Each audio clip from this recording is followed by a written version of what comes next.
السلام علیکم میرے سارے دوستوں، امید ہے کہ آپ سب خیریت سے ہوں گے۔ آج ہم ایک اور واقعہ سنیں گے، تو چلو شروع کرتے ہیں اپنا واقعہ۔ حضرت جابر بن عبداللہ رضی اللہ تعالیٰ عنہ سے روایت ہے کہ ایک شخص رسول کریم صلی اللہ علیہ وآلہ وسلم کی خدمت میں حاضر ہوا اور شکایت کی کہ میرے باپ نے میرا مال لے لیا ہے۔ آپ صلی اللہ علیہ وآلہ وسلم نے فرمایا کہ اپنے والد کو بلا کر لاؤ۔ اسی وقت جبرائیل امین علیہ السلام تشریف لائے اور رسول صلی اللہ علیہ وآلہ وسلم سے کہا کہ جب اس کا باپ آ جائے تو اس سے پوچھئے گا کہ وہ کلمات کیا ہیں جو اس نے دل میں کہے ہیں۔ خود اس کے کانوں نے بھی ان کو نہیں سنا۔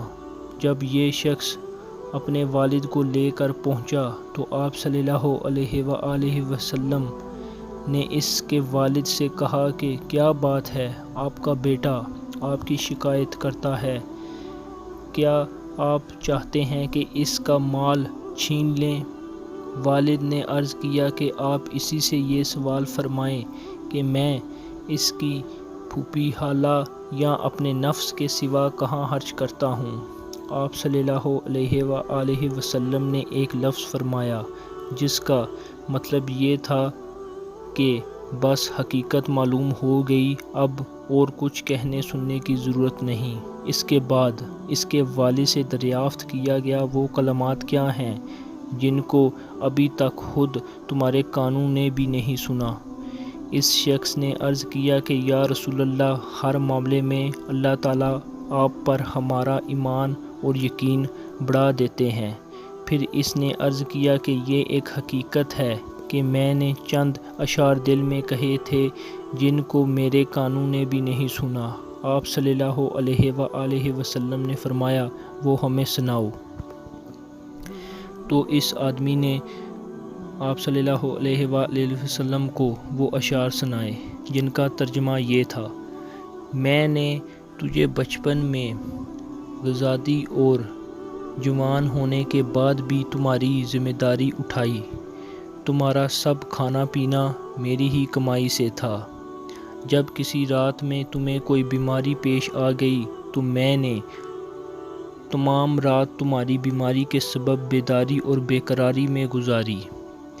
گویا کہ تمہاری بیماری مجھے ہی لگی ہے، تمہیں نہیں، جس کی وجہ سے تمام شب روتا رہا۔ میرا دل تمہاری ہلاکت سے ڈرتا رہا، حالانکہ میں جانتا تھا کہ موت کا ایک دن مقرر ہے، وہ کبھی چھن نہیں سکتا۔ پھر جب تم اس عمر اور اس حد تک پہنچ گئے جس کی میں تمنا کیا کرتا تھا تو تم نے میرا بدلہ سختی اور سخت کلامی بنا دیا، گویا کہ تم ہی مجھ پر احسان و انعام کر رہے ہو۔ کاش اگر تم سے میرے باپ ہونے کا حق ادا نہیں ہو سکتا تو کم از کم ایسا ہی کر لیتے جیسا کہ ایک شریف پڑوسی کیا کرتا ہے، تو کم از کم مجھے پڑوسی کا حق تو دیا ہوتا اور خود میرے ہی مال میں میرے حق میں بخل سے کام نہ لیا ہوتا۔ رسول کریم صلی اللہ علیہ وآلہ وسلم نے یہ اشعار سننے کے بعد بیٹے کا گریبان پکڑ لیا اور فرمایا جا، تو بھی اور تیرا مال بھی سب تیرے باپ کا ہے۔ امید ہے کہ آپ کو میرا یہ واقعہ پسند آیا ہوگا۔ ملتے ہیں ایک اور ویڈیو میں۔ اللہ حافظ۔